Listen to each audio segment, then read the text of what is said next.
A K Shanib, ഇതാണ് കോൺഗ്രസിൻ്റെ ഇപ്പോഴത്തെ മാതൃകാപരമായ നടപടി. ഇത്തരം മാതൃകകൾ നിങ്ങൾ സ്വീകരിക്കാൻ ആ, ആഗ്രഹിക്കുന്നുണ്ടോ? ഇവിടെ ഈ നാട്ടിലുള്ള മറ്റ് പാർട്ടികൾ ഇങ്ങനെയുള്ള മാതൃകകളാണോ സ്വീകരിക്കേണ്ടത്? ഈ മാതൃകകൾ കാണിക്കാനാണോ കോൺഗ്രസ്, താങ്കളും കുറേ കാലം അവിടെ ഉണ്ടായിരുന്ന ഒരാളാണല്ലോ, ആ കാലഘട്ടത്തിലൊക്കെ കോൺഗ്രസ് ഈ കാര്യങ്ങളൊക്കെ ചെയ്യാനായിരുന്നോ അന്ന് ശ്രമിച്ചുകൊണ്ടിരുന്നത്? താങ്കൾ ഇപ്പോൾ എന്താണ് പറയാൻ ഉദ്ദേശിക്കുന്നത്? കോൺഗ്രസിന്റെ ചരിത്രത്തിൽ ഒരിക്കലും ഉണ്ടായിട്ടില്ലാത്ത ഒരു പ്രതിസന്ധി ആ പാർട്ടി നേരിടുന്നു എന്നുള്ളതാണ് പ്രധാനപ്പെട്ട പ്രശ്നം. കേരളത്തിന്റെ ചരിത്രത്തിൽ തന്നെ ഇതുപോലെ ഒരു സംഭവം കേട്ടുകേൾവിയില്ലാത്ത സംഭവങ്ങളാണ്. കാരണം ഒരു ജനപ്രതിനിധിയായിട്ടുള്ള ഒരാൾ, അയാൾ ഇതുപോലെ സ്ഥിരമായി സ്ത്രീകളെ ഉപദ്രവിക്കുന്നു, സ്ത്രീകളെ വലവീശി പിടിക്കുന്നു, അബോർഷന് വേണ്ടി ഭീഷണിപ്പെടുത്തുന്നു, കൊല്ലാൻ എനിക്ക് സെക്കൻഡുകൾ മതി എന്ന് പറയുന്നു എന്ന് തുടങ്ങി, അതുപോലെ നമ്മൾ പുറത്ത് കേൾക്കാത്ത പല കാര്യങ്ങളും, ജനങ്ങൾ കേട്ടിട്ടില്ലാത്ത ഒരുപാട് കാര്യങ്ങൾ, വളരെ മോശമായിട്ടുള്ള ജാതീയമായ തെറി വിളിക്കുന്നു, സ്ത്രീവിരുദ്ധമായ ആക്ഷേപങ്ങൾ നടത്തുന്നു.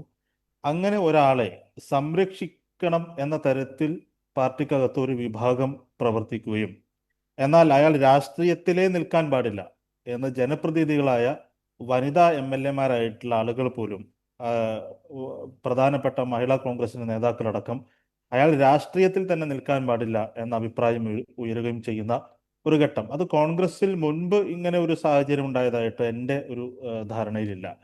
എന്നാൽ അവിടെ എന്താണ് സംഭവിക്കുന്നത്? ഈ വാർത്തകളെല്ലാം പുറത്തു വന്നതിന് ശേഷം ഇത്തരത്തിലുള്ള സംഭവങ്ങൾ, ഇപ്പോ റിനിയുടെ വെളിപ്പെടുത്തലാണല്ലോ ആദ്യം ഉണ്ടായിട്ടുള്ളത്. റിനിയുടെ വെളിപ്പെടുത്തലിന്റെ ഭാഗമായിട്ടല്ലല്ലോ ഇത്തരം നടപടികൾ ഉണ്ടായിട്ടുണ്ടാവുക. ഇതിന് നടപടികൾ ഉണ്ടായിട്ടുള്ളത് മറ്റ് കാര്യങ്ങൾ കൂടെ കോൺഗ്രസ് നേതാക്കൾക്ക് അറിയാവുന്ന, പ്രതിപക്ഷ നേതാവിന് അറിയാവുന്ന, ബാക്കിയുള്ളവർക്കൊക്കെ രഹസ്യമായും വളരെ കൃത്യമായും അവർക്ക് കിട്ടിയ വിവരത്തിന്റെ ഒക്കെ അടിസ്ഥാനത്തിലായിരിക്കുമല്ലോ. ഇപ്പോൾ യൂത്ത് കോൺഗ്രസ് പ്രസിഡന്റ് സ്ഥാനത്ത് നിന്ന് മാറ്റുന്നു, അതുപോലെ തന്നെ പാർലമെന്ററി പാർട്ടിയിൽ നിന്ന് മാറ്റി നിർത്തുന്നു, കോൺഗ്രസിൽ നിന്ന് സസ്പെൻഡ് ചെയ്യുന്നു എന്ന തരത്തിലൊക്കെ വലിയ ധാർമ്മികത ഉയർത്തിപ്പിടിക്കുന്നു എന്നെല്ലാം അവർ പറയുന്നത് അതിന്റെ ഗൗരവം അവർ മനസ്സിലാക്കിയത് കൊണ്ടാണ്. ഒരു പരാതി പോലുമില്ലാതെ ഇത്തരം കാര്യങ്ങൾ അവർ ചെയ്യണമെങ്കിൽ, മാത്രമല്ല പരസ്യമായി വനിതാ MLA-മാരടക്കം ആ കാര്യത്തെക്കുറിച്ച് ഇത്ര ഗൗരവത്തിൽ പറയണമെങ്കിൽ അതിന്റെ ഗൗരവം, അതിന്റെ ഇന്റൻസിറ്റി നമ്മൾ മനസ്സിലാക്കിയതിലും കൂടുതലാണ് എന്നുള്ളത് കൊണ്ടാണല്ലോ ഇത്തരത്തിൽ നടപടികളൊക്കെ എടുക്കേണ്ടി വന്നത്. എന്നാൽ നടപടി എടുത്തതിന് ശേഷം ശ്രീ ഷാഫി പറമ്പിലിന്റെ നേതൃത്വത്തിൽ ഒരു വിഭാഗം ഇയാളെ സംരക്ഷിക്കാനുള്ള എല്ലാ ശ്രമവും നടത്തിക്കൊണ്ടിരിക്കുകയാണ്.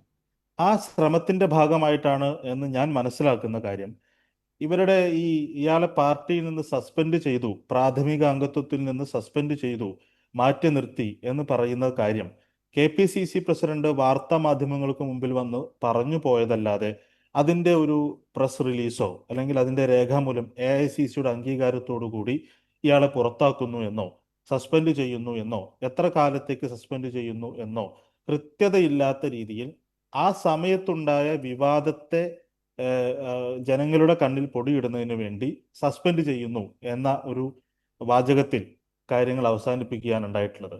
അപ്പൊ അത് തന്നെ ഇയാളെ തിരിച്ചു കൊണ്ടുവരാനുള്ള കളമൊരുക്കുന്നതിന്റെ ആദ്യ പടിയായിട്ടാണ് എന്ന് കോൺഗ്രസിനകത്തുള്ള ആളുകൾ തന്നെ ഇപ്പോൾ വിലയിരുത്തി തുടങ്ങിയിട്ടുണ്ട്. അത് കൃത്യമായി, ഇപ്പൊ എന്നെ പാർട്ടിയിൽ നിന്ന് സസ്പെൻഡ് ചെയ്യപ്പെട്ട ഒരാളാണ് ഞാൻ. എനിക്ക് കൃത്യമായി താങ്കളെ ഇന്ന കാരണം കൊണ്ട് പാർട്ടി വിരുദ്ധ നടപടികൾ സ്വീകരിച്ചതുകൊണ്ട് താങ്കളെ സസ്പെൻഡ് ചെയ്യുന്നു എന്ന് കൃത്യമായിട്ട് എനിക്ക് രേഖാമൂലം വാട്സപ്പിലാണെങ്കിൽ പോലും എനിക്ക് അയച്ചു കിട്ടിയ ഒരു രേഖ ഉണ്ടായിരുന്നു. എന്നാൽ ഈ കാര്യത്തിൽ ഒരു തരത്തിലുമുള്ള രേഖ നമ്മൾ മാധ്യമങ്ങൾക്ക് പ്രസ് റിലീസായിട്ട് പോലും കിട്ടിയതായിട്ട് നമ്മുടെ മുമ്പിലില്ല. ഇത് നമ്മൾ 2 ദിവസത്തിന് ശേഷമാണ് ഈ കാര്യം ഗൗരവമാണെന്ന് കോൺഗ്രസിനകത്തുള്ള ആളുകൾ തന്നെ, നമ്മളുമായി സംസാരിക്കുന്ന ആളുകൾ തന്നെ അതിൽ ഗൗരവമുണ്ട് എന്ന് മനസ്സിലാക്കുന്നത് ഏതാനും ദിവസങ്ങൾ കഴിഞ്ഞതിന് ശേഷമാണ്. കാരണം ഇയാളെ തിരിച്ചു കൊണ്ടുവരാനുള്ള എല്ലാ ശ്രമങ്ങളും ഷാഫി പറമ്പിലിന്റെ നേതൃത്വം നടക്കുന്നു എന്നുള്ളതാണ്. അത് അദ്ദേഹം ബീഹാറിലായിരുന്നു. ബീഹാറിൽ നിന്ന് തിരിച്ച് ബാംഗ്ലൂർ വഴി കേരളത്തിലെത്തി ഒരു മാധ്യമപ്രവർത്തകൻ ചോദിക്കുന്നുണ്ട്, ഇയാൾക്കെതിരെയുള്ള ആരോപണങ്ങൾ അത് ഗൗരവമുള്ളതല്ലേ എന്ന് ചോദിക്കുമ്പോൾ ആണോ എന്ന് വളരെ പരിഹാസ ചുവയോടുകൂടി അയാൾ ചോദിച്ച് കാറിൽ കയറി പോകുന്നത് കണ്ടു. പിന്നീട് മാധ്യമങ്ങൾ അദ്ദേഹത്തെ ബന്ധപ്പെടുന്ന സമയത്ത് ഒരുമിച്ച് പ്രതികരിക്കാമെന്ന് പറയുന്നു.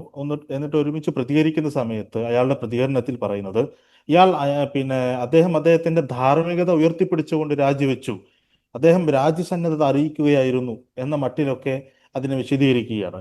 ഏതോ ഒരു വലിയ മഹത്തായ കാര്യം ചെയ്ത ഒരാളെ പ്രകീർത്തിക്കുന്നത് പോലെയാണ് ആ പത്രസമ്മേളനം ത്തിൽ മാധ്യമങ്ങളോട് ശ്രീ ഷാഫി പറമ്പിൽ പറഞ്ഞത്.